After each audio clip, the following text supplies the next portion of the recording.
আমরা টিকিটিংয়ের যে ব্যাপারটা আছে সেগুলির সিন্ডিকেশনের একটা ব্যাপার রয়েছে আমার মনে হয়, সেটাকে ভাঙতে হবে।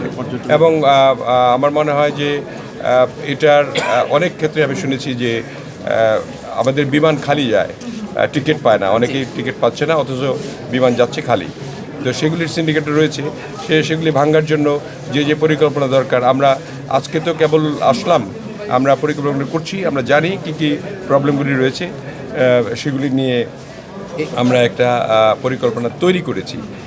এটা আমরা পরে জানাতে পারবো যে আমরা কী কী পদক্ষেপ গ্রহণ করলাম।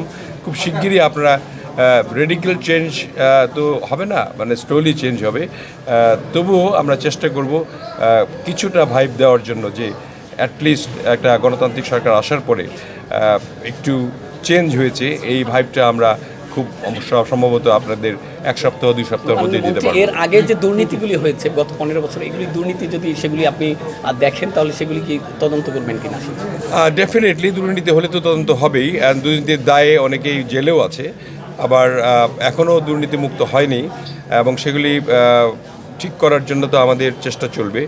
আমরা এখন বসবো, সেক্রেটারি সঙ্গে বসবো, আমরা আলোচনা করব, এবং বিশেষ করে পর্যটনের ব্যাপারে আমরা অনেক চিন্তাভাবনা করেছি, সুদূর প্রসারী চিন্তাভাবনা করেছি। Thank you.